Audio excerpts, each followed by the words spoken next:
Welcome to the Middle Childhood Cognitive Development presentation. Today we'll be discussing middle childhood cognitive development for ages 5 through 11. This focus will include a discussion of what cognitive development is, including widely accepted theories on the subject.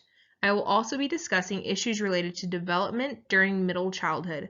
Lastly, I will be discussing solutions to some of the different issues that can arise during these ages. What is cognition? Cognition is the term used to represent thinking, reasoning, and memory skills.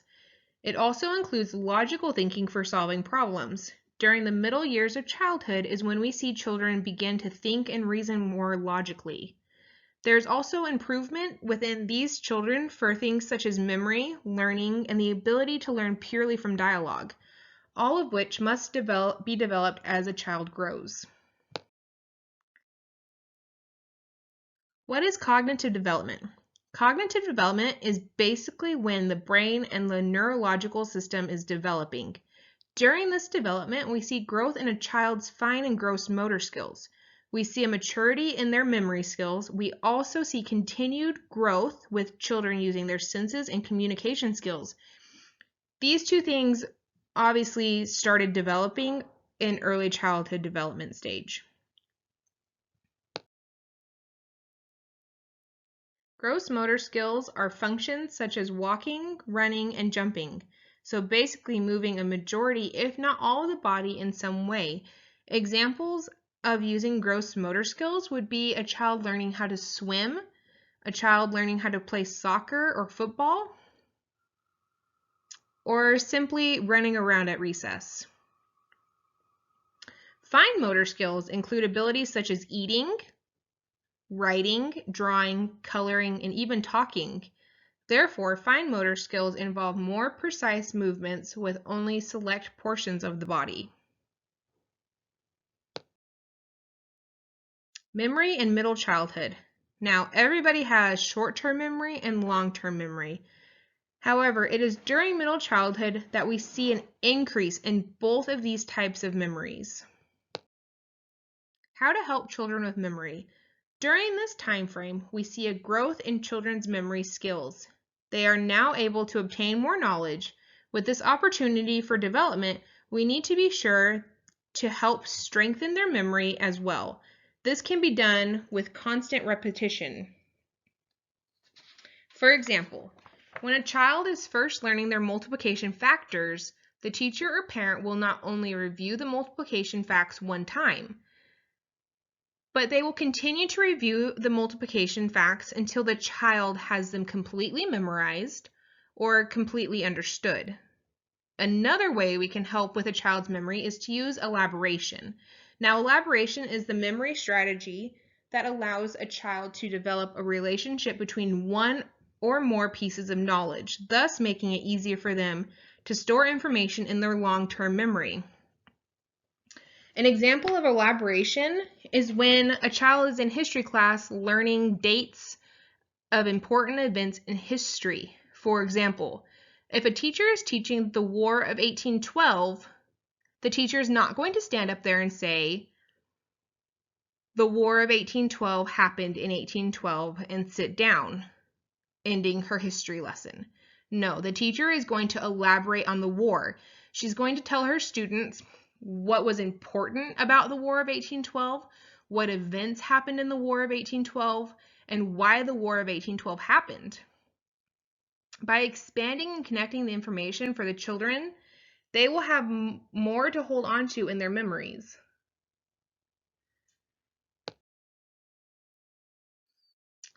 The five senses in middle childhood. Our five senses, hopefully we all have them, just like we all have short-term and long-term memory. The development of the five senses begins in early childhood, but the growth is continued through middle childhood. During middle childhood, we see more development with children's communicative skills. Not only have children's vocabularies blossomed at this point, but they are able to hold much more involved conversations with adults, such as parents or teachers, and other children and peers. They are also becoming better listeners at this point in their development when they want to be good listeners. So, who developed many of the ideas about children's progress through this developmental stage? A couple of the leaders are as follows. Jean Piaget was a Swiss psychologist who lived from 1896 to 1980.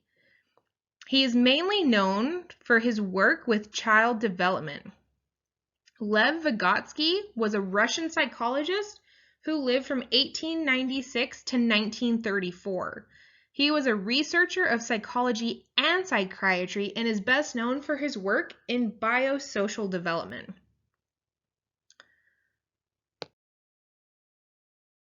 Let's start talking about Piaget's theory. Piaget's theory is based on how he believed children come to understand the world.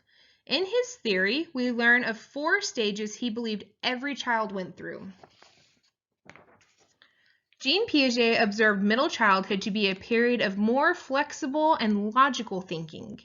He believed their thoughts are also far more organized than during early childhood development. Piaget believed that this is the time when children truly become critical thinkers.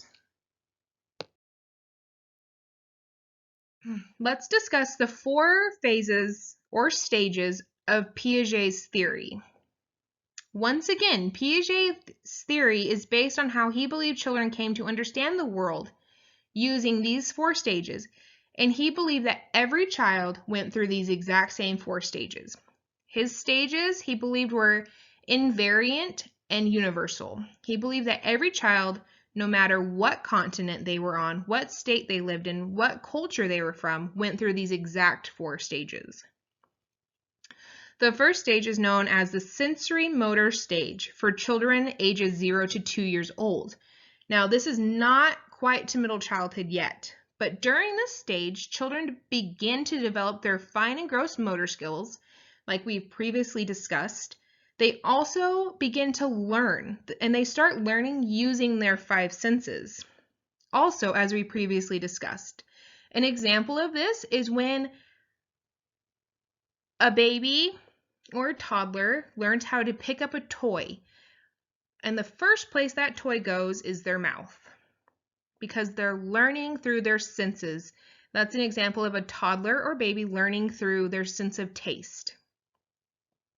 The second stage is called the pre-operational stage. This stage is seen during the ages of 2 to 7 years old. So now we are getting into middle childhood development. During this stage, we begin to see children using their language skills more. As we discussed previously, their vocabularies blossom, and they are more able to hold interesting conversations with adults or other peers.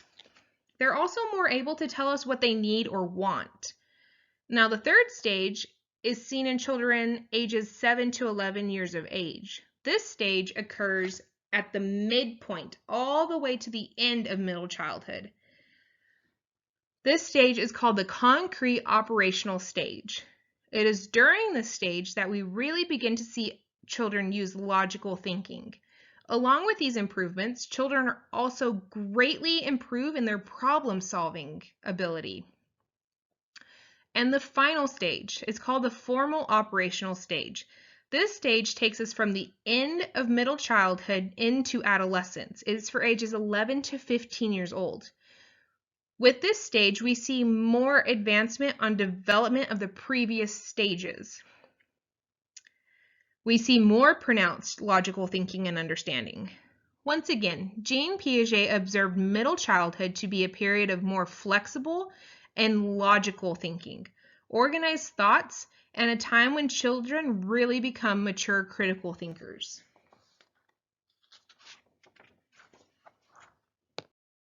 Let's move on to Vygotsky's theory. Now remember, Vygotsky studied biosocial development. Vygotsky's theory, he believed that children learn through interactions with the environment around them, including other people. He proposed that cognition came from the experiences gained by children's encounters with others and the expectations of those around them. Let's discuss the zone of proximal development. This is part of Vygotsky's theory. The zone of proximal development is defined as a proficiency range or undertaking that a child can eventually do alone or possibly with other children. Vygotsky's theory stated that each child takes knowledge from situations and stores them for their own, what he called private speech, or what they say to themselves. Private speech is also known as self-guided speech. At first, the zone of proximal development does require a mentor, such as a peer, mentoring from a peer, whether a teacher or parent, or even an older sibling can help with this. What is scaffolding? Scaffolding is another part of Vygotsky's theory. Scaffolding is a time when a parent, guardian, or educator is still mentoring a child, but eventually can decrease the amount of help needed to support the child. The child can then start to accomplish tasks on their own. An example of scaffolding would be a parent teaching their child how to ride a bike. At first, the child needs the parents to hold on to the bike and not let go. This is because the child has not gained full balance on the bike yet. However, after a couple rides over a few days, the child begins to gain more balance and more confidence on the bike and begins to tell the parent to let go. But the parent doesn't automatically let go of the bike or the child. The parent holds on lightly or lighter and still lets the child ride while staying close behind. But eventually the parents completely let go and watch the child ride off while staying behind. Scaffolding is a good way to boost a child's self-confidence and self-esteem with learning. Research shows that children who have been presented with effective scaffolding grow up to be very successful. This technique can be very useful for overcoming some of the issues we will discuss later.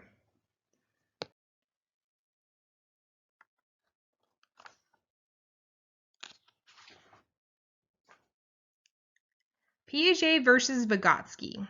These two psychologists developed different theories on cognitive development. Both studied and researched cognitive development, but both had different ideas on how children actually developed. Piaget believed that children developed the same way in any culture with universal stages of progress. He believed that children developed through knowledge. However, his peer Vygotsky believed that children developed using social, culture, and interactional settings. They developed by talking and playing with their peers.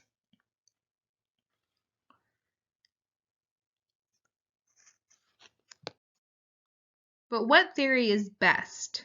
With so many theories of cognitive development in the world, it can be difficult to tell which will be the most helpful for any given child. Therefore, it is important for us to be familiar with many theories so that we can apply portions to the children who need them most.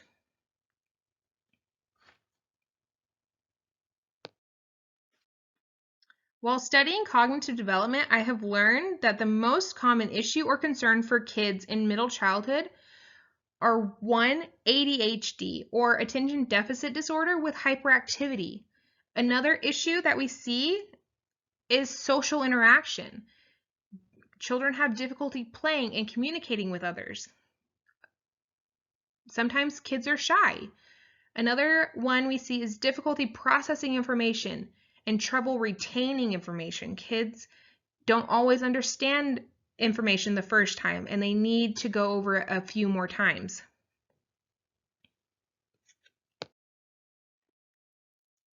Let's talk about working with school-aged children. because school-age children is middle childhood development, ages 5 to 11. Kids start school at the age of 5. They go to kindergarten. What are some ways we can be successful with middle-aged developing children? We can help children by creating experiences for them. Instead of just doing desk learning with pencil and paper, we can create different experiences in the classroom or whatever setting we might be in.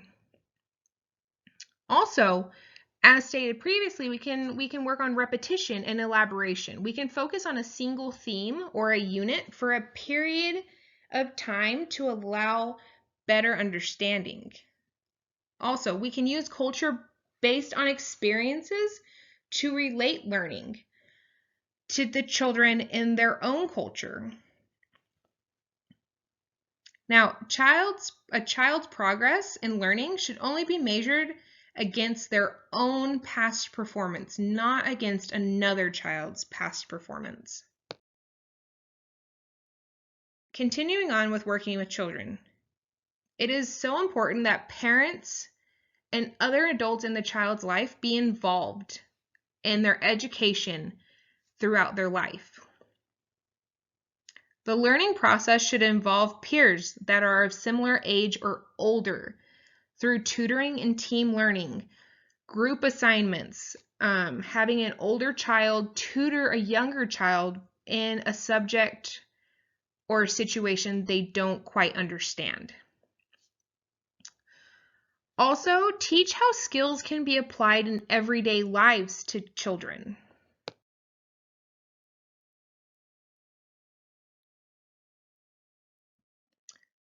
Active learning to help with common issues.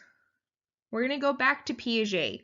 Piaget wanted to make learning more tangible and active. This has been implemented in many classrooms around the world. Let's discuss ways we can make learning more tangible for children. One of the ideas that comes to mind is using paint and art supplies to make math and science come alive. Maybe the class is learning about anatomy and physiology, and the teacher has them trace a friend and paint and label where certain organs would go. Or maybe the students are learning a plain English class. Instead of going around the room while sitting at their desks to read parts, the educator could let the children design props and color them. They also assign parts, and the children get to stand up and act out each scene.